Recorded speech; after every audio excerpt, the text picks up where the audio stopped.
So what's one leadership myth people need to stop believing? That leadership means getting people to do what you want them to do. Okay. What's the biggest lesson ministry taught you that still guides your life? Oh, to be mindful and curious. Welcome to I'm Up, He Sees Me, I'm Down. Conversations on leadership, faith, and resilience with Mike Turner. This show is proudly sponsored by Alamo Tech and Mission Solution Partners. Welcome to another episode of I'm Up, He Sees Me, I'm Down. I'm Mike Turner, your host. And today we have Eric Robinson, served as the Baptist pastor before spending 24 years with the Federal Bureau of Investigation. During his FBI career, he investigated organized crime, narcotics trafficking, violent crime, and human trafficking, while also serving on SWAT and becoming a firearms instructor. What makes Eric's perspective unique is that he never abandoned the principles he learned in ministry. Instead, he carried those lessons into every interview, interrogation, investigation, and leadership opportunity. Rather than relying solely on the force or authority, he discovered that empathy, listening, and genuine human connection often accomplished what intimidation never could. Eric is also the author of Irrelevant: From Saving Souls to Chasing Sinners to the FBI, a collection of investigative stories paired with leadership lessons and after-action reviews that explains what worked, what failed, and how ministry continued influencing his work long after leaving the pulpit. Thank you for joining us, Eric. I really appreciate it. I'm so glad we have this on recording, because I'll tell you what, I butchered that a little bit, but we'll fix it up in after. Thank you for joining us. Thanks, Mike. I appreciate you taking time with me. Absolutely. So let's start out, Eric. Most people don't have, I just want to start with the first question. You went from being a Baptist pastor to the FBI, and I know we're going to have a lot of conversation about that. Let's just start with how that all started and just kind of walk me through when your callings changed.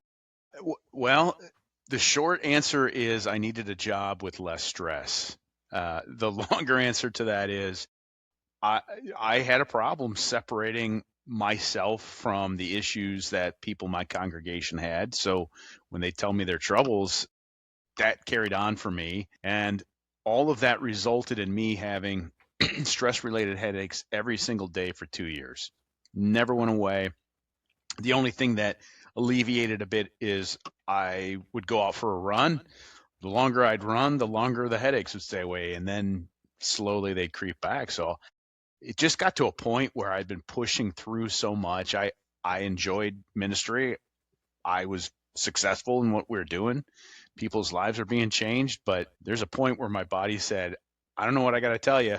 I'm going to think of something worse than daily headaches, but there's a point where I just thought I have to change. I can't go through this anymore. And thought the FBI sounded pretty cool, and it was. Okay, so talk me through these headaches, man. I think everybody has a headache, but tell me, what is that experience like? Does it start with like you're feeling it in your chest, in your shoulders because it's stress, or does it just boom right in the middle of the center of your head? How does that come out?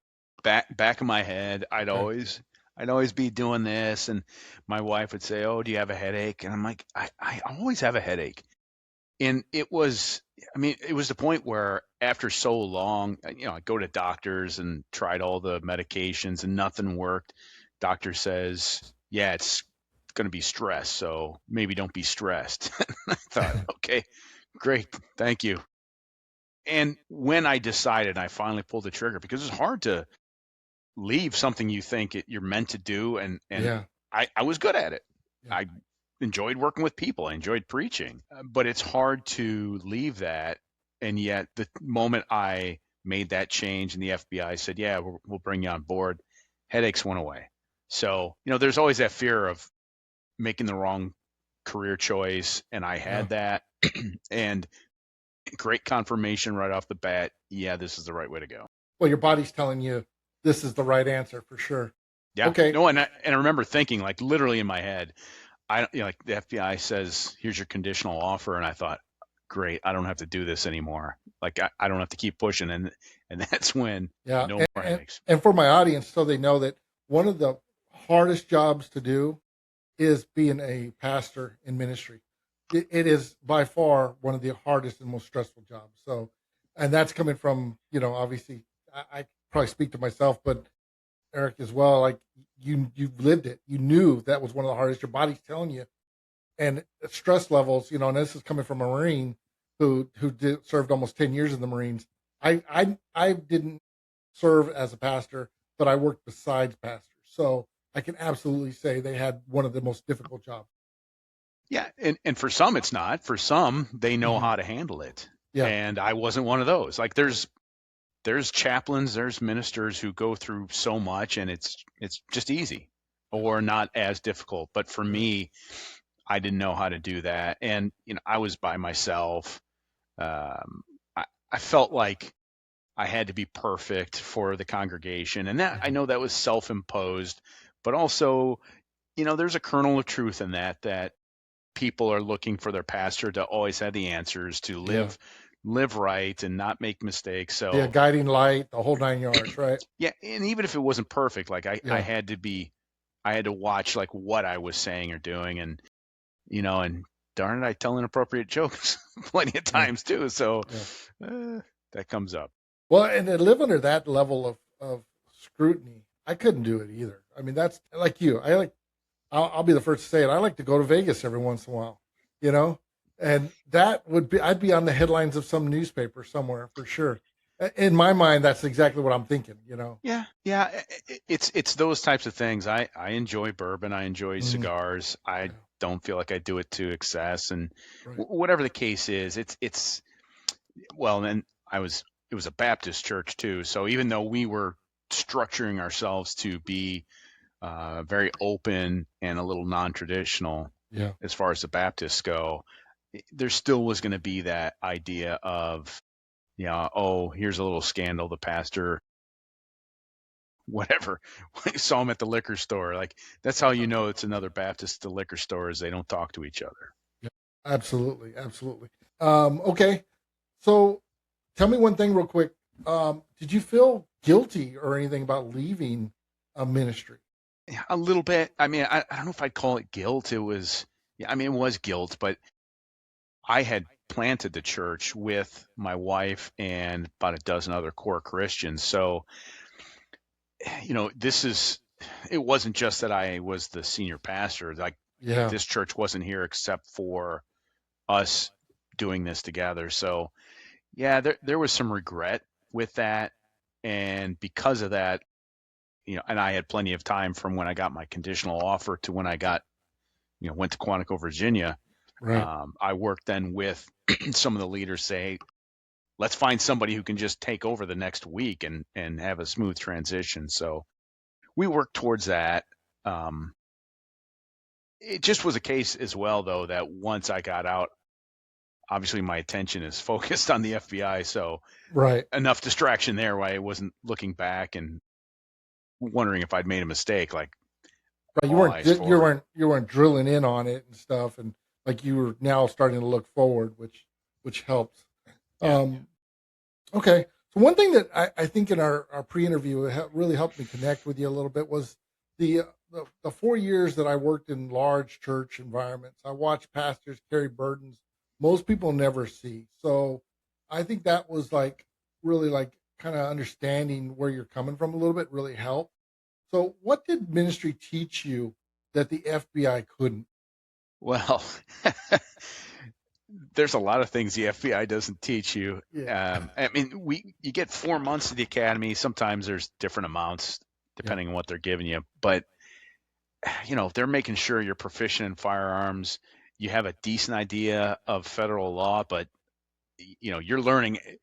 I'm not I'm not studying specific laws and crimes until now I'm working that violation and now I'm digging into it. So there's a Yeah. lot that's just, here's a broad overview. Right. Really, like here's the frame for how you make a case. Right. And most of what the FBI is, I think, well known for is like being good at the interviews Yeah. and the interrogations. And they teach you some, but more of it is, if you're a good interrogator, good interviewer, it's because you've learned from someone else. you've got an aptitude for it in the first place, because the FBI will teach you some stuff. And I've witnessed terrible interviewers, so it's not like they give you that, if you go through this course, like, now you're great. So while I didn't have that experience in law enforcement, by the time I got out into the field, then now I had a leg up on some of my classmates who otherwise were Right. ahead of me in the academy, because I'd been studying people, and I had spent time learning how to be quiet, learning how to draw people out, to listen, show empathy, show victims and informants that they were safe with me, even practicing showing kindness and seeing humanity in the criminals. So all those things I had practice in, and that gave me an advantage in knowing how to deal with people once we got out into the world. Okay. Yeah. And I think it's important to note too that, you perceive like the kind of guy that's great at data retrieval. So if you're going to dig into something, be it the Bible or, a case, like you're literally digging into it and trying to understand it. And then when you're sitting on the other side of that table and you're questioning someone, you're like, you probably know more about the situation and what happened than the guy on the other side trying to tell a story. Like you can tell right away, okay, you're veering off of the story that I've got an understanding of. And let me try to figure out why you're veering off, if there's something to that or not. So take me through that a little bit. Like you're sitting on the other side. How does that kind of play out in most cases? Well, so depending on the size of the case, the number of people who are getting interrogated post arrest, if it's just my case and there's one guy, then I'm handling this and I'm going to have someone else with me. If it's someone else's case and I'm helping them interview the main subject, or like, hey, here's somebody tertiary, here's the wife, whatever it might be, I'm studying ahead of time. So we know the FBI, for the most part, can dictate time, place, circumstances for when we're going to arrest someone. Right. So there's a heads up. And so a buddy might say, hey, we're going to do an arrest next Wednesday. Can you do the interrogation of, this person? And so now I'm getting into the file and I'm studying it enough, and I've got notes and I got my own little thing. I've got whatever's needed. Like, here's phone records that I can show them, or here's photos. And I'm studying like it's an exam, so that I can just talk like this, give that impression that I know what I'm talking about rather than fumbling through. Right.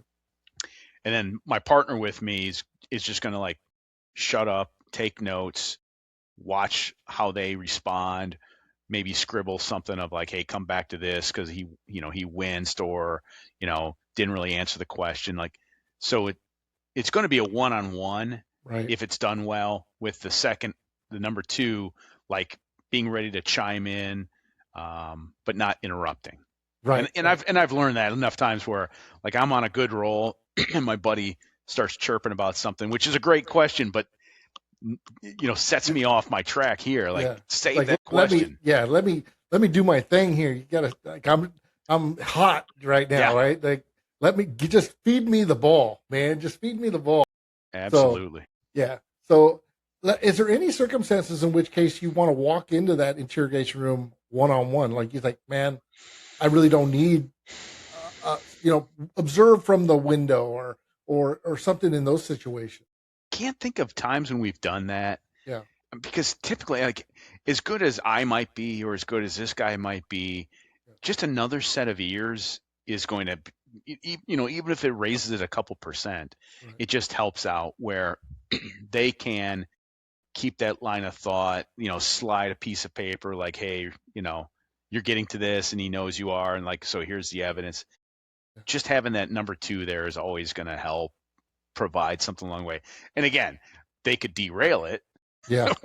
where you're going and they keep. I've watched that where you get two agents fighting over who's actually doing the interrogation.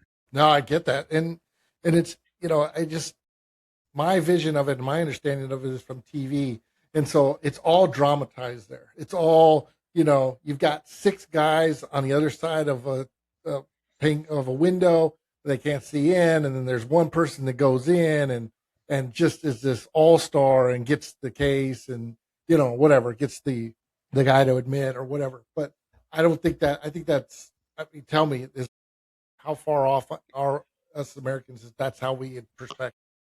Well, we don't have the two-way glass. We'll Okay. have a video system where you can watch, Okay. and sometimes, like when I did crimes against children, we Mhm. would have a CAFI, a child and adolescent forensic interviewer. Now they're professionally trained to talk to kids, Yeah, so we have them do the interview while we're watching in another room. that But makes sense. typically, what's happening just by circumstance is when I'm doing that post-arrest interrogation, there's 10 other folks helping out, and they're doing a search warrant at the same time. So Right. nobody's sitting around to watch because they're busy, looking for guns, drugs, whatever it might Because be in this is this an case. orchestrated effort. Like this is like the FBI is coming knocking at your door. Just know that there's a team of people typically have done a lot of research Yep. before that warrant is even issued. It's not by circumstance. It's not by chance. Right. And that's not just the investigative research. Right. So when they say, hey, next Wednesday we're doing a hit, and Eric, can you lay out the operations order? So now I'm planning the tactics. Who's in? Who do we have? What vehicles are they in? What tools do we need? Reconnaissance, looking at how we're going to set up. Who's first to move, second to move? Who's doing the call out on the PA? If we need a mechanical breach, who's doing that, and Right. what's that package look like? So all those things now, these guys are doing this. Search team is setting up to get labels done and prepare what they need. Maybe they're going to call somebody else from the evidence response team to assist. So yeah, all these pieces getting ready for that big day. And I can really appreciate that level of commitment and just planning because you're dealing with people's lives here. So there's some situations where like that's the utmost. Like you got every guy on your right, on your left. You're like looking, hey man, if we do this wrong, someone's going to get hurt. And, and so and so we're going to mitigate it as much as we can. Right. If we show up the best we can tactically, then bad guy is going to look out the window and go, I really got one choice. I'm not getting past this. I'm done. I'm surrendering. So that show of force done well, that results in everybody, no shots fired and everybody being safe. Right. No, I get that. So let's talk a little bit because we got into some really deep stuff on our pre-interview, and I wanted to talk about that. So one of the most powerful moments from our conversation was centered on human trafficking. You explained something that completely changed my perspective. You said that these girls didn't simply make bad choices; they were already broken long before traffickers found them. They didn't cross the line. They weren't pushed in your experience. So, what misconceptions does the public have about trafficking victims? That someone is from a Middle Eastern country or Eastern Europe is stealing Liam Neeson's daughter and sending her on a yacht overseas. Yeah, That things like that will happen. They do, yeah, and they happen in different areas more than most. But from what I had seen and in my experience, largely what takes place is here's a 15, 16, 17-year-old girl, whatever hmm it might be, comes from a bad home, yeah, drug abuse by the parents, absence, physical abuse, whatever it might be, mental health issues, and she's looking to just get away. And so she is, doesn't have labor skills, right, doesn't have a degree. All she has is what she has. And so now she is, using that body to earn money because that's all that she can do. And the crazy thing about this to think of, and it's crass, but I've asked people, like, think of a woman in your life, daughter, wife, sister, and what it would take to have them cross that threshold into where they're going to regularly have sex with strange and I know because I saw them, disgusting men. What does it take for them to get to there? And you couldn't imagine it. yeah. I 'Cause- couldn't fathom it. I was trying to put it together, going, "What does it take? Are you hungry? Well, no, not hunger alone isn't enough. I mean, you got to be at a certain level of starving to yeah. And I mean, and we live in a plentiful world in the United States that food is like, you literally walk up to any restaurant, go, I'm hungry. 9 times out of 10, they're going to feed you. So it's not, Yeah. so I just couldn't fathom it. Yeah. And so what that means, it's either a level of desperation that we can't understand, or, and this has often happened, they've already been pushed through that threshold. Like they're broken, they're useless. You know, what's the point? I'm already in that world. This person has done this to me already, so now I'm already through the threshold. Yep, I'll just engage with these men. And they've never seen someone in their life who, as an adult, has probably given them any usefulness. Right. I mean, not to mention just goodness. Right. Until now, here comes a 27-year-old man who tells her he loves her and he's going to take care of her, and he then, as the pimp, just perpetuates what she's already been doing. Yeah. And so because of that, we'd have pimps fight the cases all the way to trial, maybe sometimes through, because they didn't steal Liam Neeson's daughter from under a Right. bed. They ran into this girl, they were looking for her, someone like her, who was already prostituting. Yeah. And so they just go, hey, let's earn some more money. Yeah. And but that's the difference between you and me and these guys. If you saw a 16-year-old girl in this predicament, we'd help them. Right. They look at this and like, that's a great moneymaker. Let's join in this venture. But in their mind, they're saying I'm helping them because, hey man, I gave them new clothes. I get, I gave them a roof over their head. I've helped, help feed. I took care of them. Like they would have otherwise been a lot worse off as it wasn't for me. So. Yeah. And there's always going to be some cases where a guy can't honestly say that he beats them or whatever it might be. But right. For the most part, these are girls that they have looked out for. Right. But again, kept them also in and promoted them even more, having sex with strange men. So that pretty well negates all that last one part there, like, is definitely a deal killer, right? If you're encouraging or even allowing this 16-year-old to continue that, that lifestyle or having sex with strange men, then you're not doing anything for them. Like everything else is negated. Well, and legally speaking, if you knowingly drive a 16-year-old girl to engage in sex, like you're facilitating that. Yeah. I don't know. You probably won't get charged. You might get something statewide, but that is human trafficking. Yes, absolutely. Like any support of it, like I'm putting you on a website, so because you don't know how to use a computer, so I use mine. Yeah. You might eat a charge. Yeah. I mean, and let's take. I mean, yeah, absolutely. You're not even saying that they're underage or anything, which is a whole nother discussion. But the fact that you're just facilitating any of that stuff, I'd say absolutely human trafficking. Yeah. Well, as we get into the adults, and again, could be men too, but typically women, at least the ones that I came across. If you are over 18, then there needs to be an element of force, fraud, or coercion. And the problem that we had with that is the few times we would run into something that we might say, hey, this looks like it could be, because it's hard to prove that.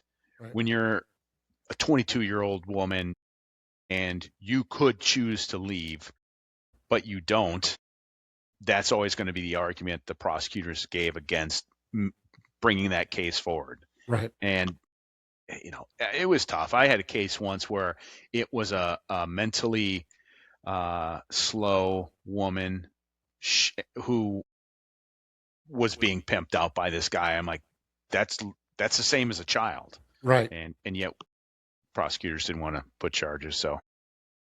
And that's got to be hard. I mean, yeah, that's the frustration right there. Like, you're an investigator, you're doing your job, and you have to hand this over, and you've got a case, everything looks solid, and yet you hear, "No, we're not going to prosecute," or "We don't have enough evidence."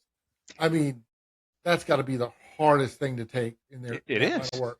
And it's something you have to just learn to get through and just bypass. Like, okay, they say they're not going to take it. You can push back a bit, and then I got more cases. I'm just going to move forward. I had one once. I had a friend who said, "Hey, how can I help out in the sex trafficking field?" And I said, if you want to, I'll sign you up as an informant. I won't pay you, but make some profiles online, see who reaches out. And so one Friday night, my partner happened to be over the house for dinner, and this informant friend reached out and said, "Hey, I've got this guy who's like 25 years old reaching out to me. I'm a 15-year-old online, Right. and he very forward." And so I'm on the phone with her saying, "Okay, type this in Facebook Messenger back and forth." So the dude said, "Hey, I want to have sex with you." And so I say, have him drive from Toledo up across the border into Michigan. So that way we got interstate Right. nexus. We don't even have to worry about anything. We can always prove interstate nexus, but that makes it slam Super dunk. easy. Yeah. So just drive across the border. Plus, I lived across the border, and by this time it's getting late on a Friday night, and I don't want to be working. So, have them come across the border. So, she said, "Oh, I get off babysitting at this time. Pick me up." So, my partner and I called the sheriff, said, "Hey, can you please send a deputy? We get him, have him hide around the corner." And then I go inside the supermarket and I say, "Hey, let me watch from your surveillance room, show him my credentials." Guy walks in, I get on the phone, they walk in and pick him up. Amazing. Got him. Crossing state lines to have sex with a 15-year-old girl. Right. Federal prosecutor says no. They go like, "You entrapped him?" Oh my gosh, how do we entrap? Yeah. And there was, I got yelled at for like, "Why didn't you consult us first?" So there are times like that, but none of those gave me headaches. Well, that's what I was going to say. Yeah, man. And so, you slept good at night afterwards going, well, if anything out of that, you made the guy think twice. Made him think twice or maybe be smarter. So who knows? Yeah, you can look at it both ways. Absolutely. So let me ask you, so what leadership lessons translate from the FBI into business? So I can answer that easily. What's crazy though about the FBI as far as leadership is, like, if you go through just how they do things in administration, nothing. Right. Yeah. It's just, it's a bureaucracy. There's good people who advance. There's garbage people who advance. Like I've had supervisors who've lied to me.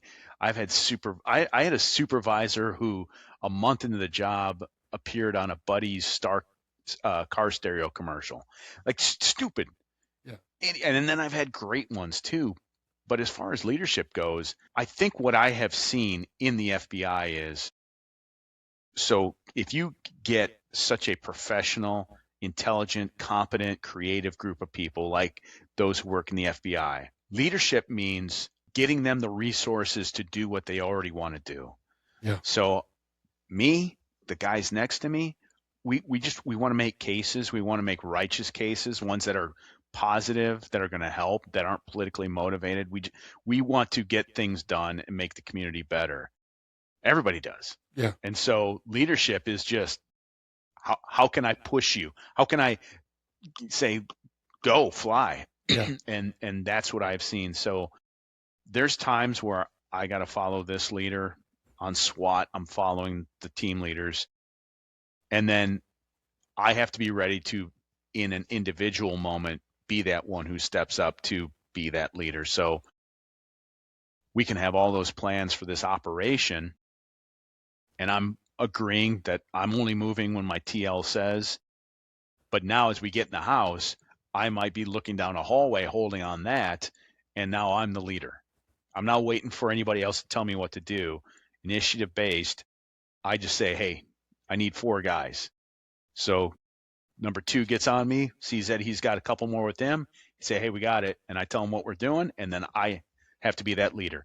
And then boom, someone else in an individual, discrete, distinct moment is ready to be that leader. So it's always being available and being competent too. I want to pick your brain a little bit on this next thing. I don't know if you remember, but LAPD There was this time, gosh, I want to say it was the 2000, but I'm not 100% sure. A couple bank robbers rob a bank, fully. I think you're catching on what I'm saying. They're fully decked out, full armor protection, multiple. They had semi-automatics. They were just gun to the teeth, and it was all coming out live on TV. Like, we're all watching this play out. Walk me through this, because we all saw what TV saw, that our police department was unarmed. They were just not equipped for this at all. And what did that lesson teach us? And what have we learned from it? And are we still doing the same stuff? Have we gotten better at it? What's your take on that? In that event, the police even went to a sporting goods store so they could get shotguns and better weapons. I didn't know that part, but I knew that they were just the pistols were not working. Pistols were not working. So yes, the police are better. The FBI is better prepared. And in situations, it's unfortunate, but for example, the FBI runs its tactics much better now because two agents were killed and a number of task force officers were shot and agents during an arrest in Miami a couple years back. And that's how everyone works. Yeah. Tragedy, re-examining. Yeah. However, I know for the Bureau, they've gotten to a point where they're more forward thinking than they used to be. So we have the National Tactical Training Unit, which has now for years been working with other departments and with the military to say, what have you guys seen? Right. What are best tactical moves? And it was maybe 10 years ago where, I was a little younger on the team, maybe 12 years ago. And every few months there were changes coming to our tactics, and our SWAT training days ended up being like guys arguing with each other. And it was frustrating. And I was a younger guy, so I got nothing to say, but it was aggravating. It's like, come on, man. Are you telling me I did it wrong last week? Because you told me that was safe, but now you're saying it's different. And now we've gotten to a point where the FBI tactics are changing only by refining, not the wholesale changes. Right. But they're still forward thinking to say what's next. So not so much changes, but like just additions of like, hey, we're going to do this now. We're going to do a rifle wag to indicate, I need somebody to, I'm one. Okay, rifle's down, and now I go. Small adjustments like that. So they're not telling the Marines that are escorting with them, say, cover me. Have you ever heard that? Because that means a lot different for a Marine. I'll tell you that right now. Yeah, all of a sudden you got rounds whizzing past you. Yeah, exactly. No, I didn't mean that. I mean, watch. Yeah. Well, even to that, I mean, this has been not a few years. It's been quite a while, but just the idea of shooting in depth, where people are like, whoa, you have to have clearance and offset. Right. Don't be, now we're teaching guys, like, if you're in behind this vehicle here and there's another one in front of you, your gun's down because you've got nothing to do. Right. You've got no shot to take when anybody's anywhere in front of you. Right. And that's a way different. And this is one thing I worry about for the Marines that I see out there, covering these streets and stuff during the ICE raids and stuff. They're so trained in a different way. And then you're going to put them on the streets. I'm not going to get into politics of any of that, but I'm just telling you from a training aspect, I know how these Marines are trained.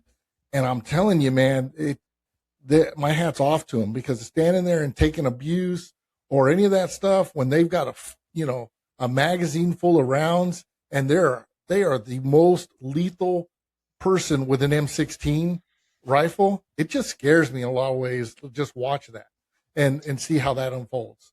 But, yeah, it's tough because my presumption is they're trained to encounter an enemy, whereas these people aren't. I mean, they're not this enemies in the same definition, right? Of like, I may shoot you, right? Like, there's a long way to go till I may shoot you. Yeah, and I mean, because they're trained to attack a hill, they're trained to put a lot of rounds down range. they're trained in a lot of ways. Now, granted, these guys that are probably sent to LA and some of these other places, they're probably from, some of the Marine units they're also trained in urban warfare and stuff like that. So I'm going to give them credit that they've had some additional training that the average Marine hasn't had. But my goodness, it's still, it's a far cry from the training that you're talking about, and the mindset that you have to be in when you're engaging an enemy that versus, that type of thing. So yeah, and we were called, some divisions were called, the SWAT teams were asked to go support in riot situations or right. possible riot situations. And that's when now we have shortcoming. Like, hey man, Right. I can tell you how to enter a house and do it cleanly.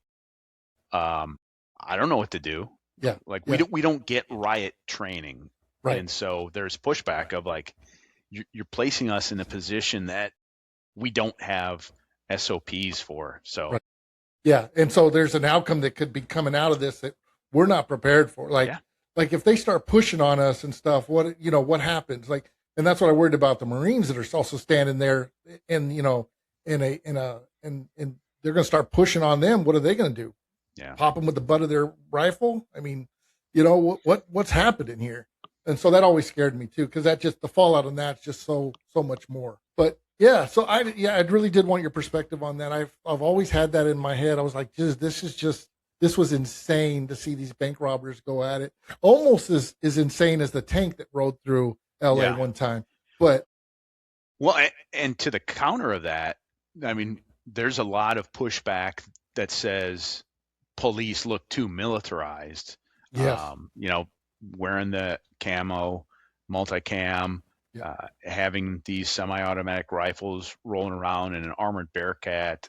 Some people complain. Kind of like But the poster behind you, absolutely, it could absolutely give you that could absolutely be someone in a foreign country fighting in a war, that's with my backyard. yeah, but yeah, exactly what I'm saying. Like without the FBI on there, we're thinking something completely different perspective. Right. And any tool can be misused. Yes, However, when you have an armored Bearcat and now agents can take cover behind that, that makes us safer. When we can, from a distance, tear a door down, if Mhm. necessary, that makes agents safer. And, when we've got the PEC lasers on the guns and we can put them through windows, Yeah, that show of force literally makes everyone safer. Me pointing a gun at a guy makes it safer because if I'm going to do it right, he's going to make the right choice. yeah. Because and again, it's a show of force without force. Yeah, unless it's needed. Unless it's needed, right? But it's showing that hey, I'm capable of doing this. I can do this, but I don't have to. Yeah. And I think that's definitely a big difference. So you got a book that's coming out. And I'm really excited about this because I'm going to have you back on the show, and I want to go through this book with you. But your coming book is simply an FBI memoir. It's really a leadership book wrapped inside investigative stories. Every chapter is going to include an after action review. There's just a lot to it, right? So Yeah. why did you decide to write this book? My wife told me to. You got too much free time? Well, actually, I wrote it. We're still working on it, but Mhm. it's mainly done. I wrote it before I retired, and then submitted it to the FBI about a month after I got out.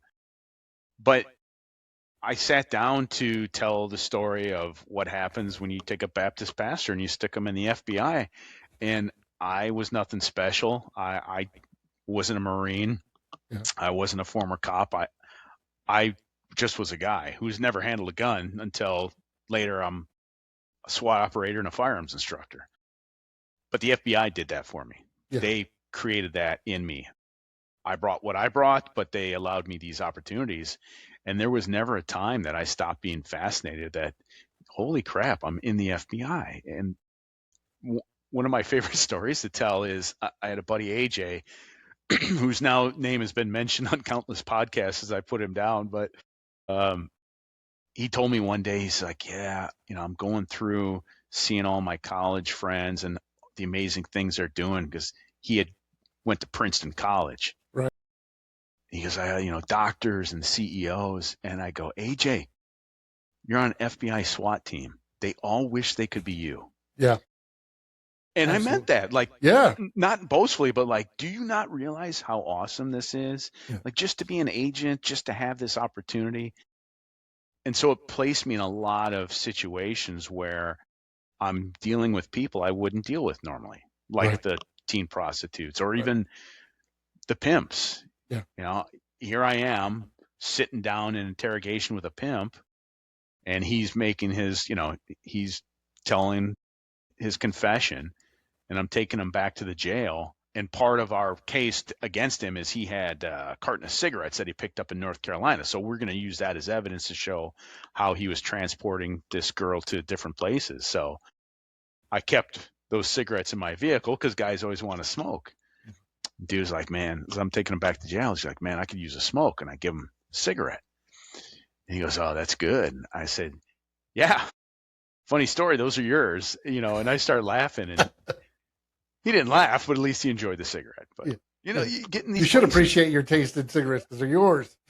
I'm not sure he saw a white guy with the menthols. That seemed a little odd. Yeah, he's not putting that together.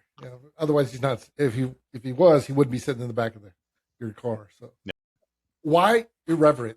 Well, it's a play, obviously, with the Reverend, because Right. that's what I did. But the dirty and disgusting, and just getting into the criminals, that's the irreverent part. Like, Right. I was doing, I wasn't doing them, but I was engaged in unholy situations. But I also was trying to be a man of God. So, just a number of times I've had to put handcuffs on dudes who are naked. The number of times I'm busting into a pedophile's house, and we're finding objects. One time we flew a drone in the house, and we saw a young girl in the bathtub who wasn't responding to us, as we could see it there. And then we get into the house and realize it's not a girl. It's a replica of a girl for specific purposes. Wow. And there's always those types of situations that you wouldn't see a pastor in normally, but there I was. I love that. I love that title in there. So it's going to be good. All right. So we've reached that part of our show where I just kind of hit you with a couple rapid fire questions. So throw off the top of your head. Here we go. I'm ready. All right. So what's one leadership myth people need to stop believing? That leadership means getting people to do what you want them to do. Okay. What's the biggest lesson ministry taught you that still guides your life? Oh, to be mindful and curious. So in ministry, if someone came to me and says, Pastor, I've done this sin, and I go, here's some Bible verses. That'd be the last time they come visit.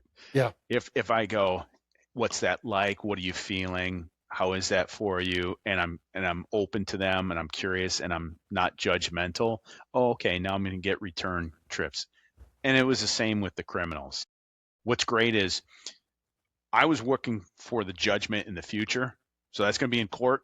That's going to be with the judge. Right. And so to get that best, I would have no judgment. Yeah. Like even with the sex offenders, like they're going to tell me disgusting things, and I'll go, okay. And how else did that happen? As opposed to looking disgusted. So being open, curious, and just mindful of what's going on for me. Okay. Which FBI movie gets its closest to reality? Not a movie, but and I'm rewatching it with the wife now. I'm rewatching. She's seen it for the first time. The Wire.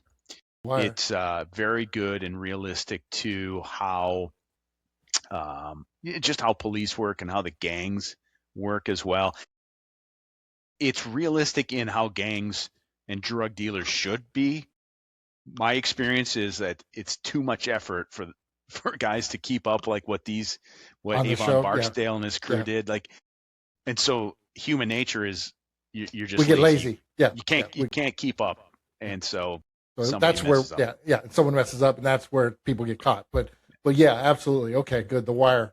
I haven't seen it, but definitely now I'm going to put it on there. So good. Yeah. Okay. So what's one misconception people have about the FBI?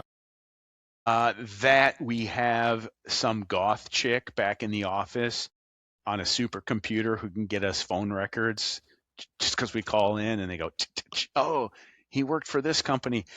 Like it's friggin' hard to find things out. Yeah. Like here's a guy and I want to do surveillance on him.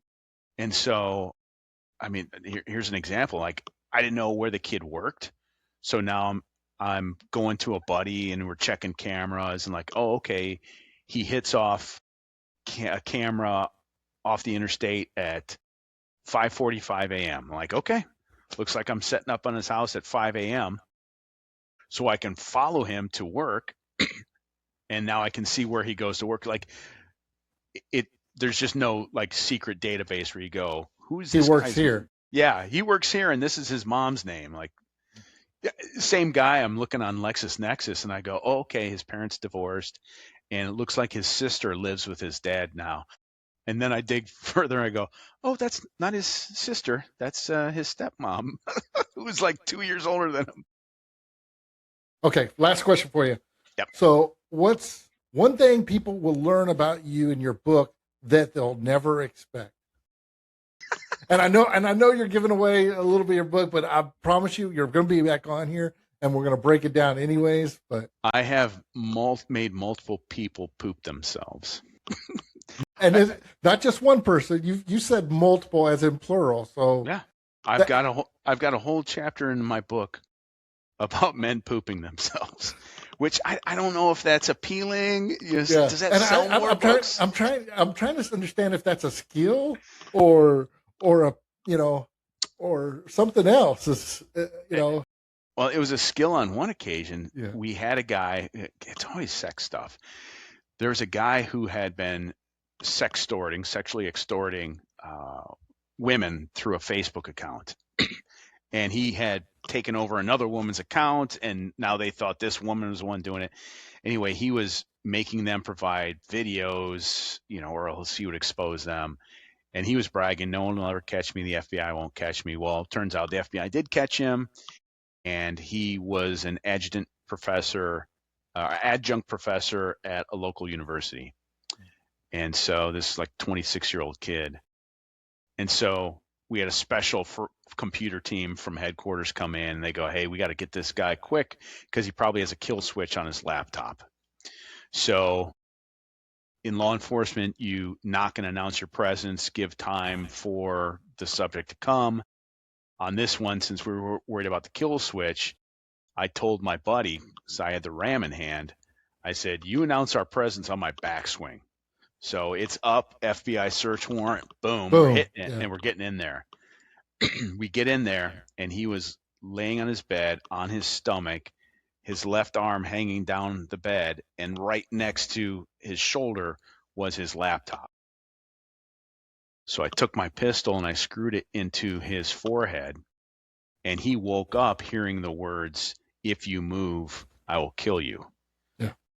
I couldn't do that. I'm not going to shoot a guy for, destroying evidence. But it had the effect of him evacuating his bowels. And then my buddy who had to interview him in the back of a police car after that was very angry at me that I had done that to him.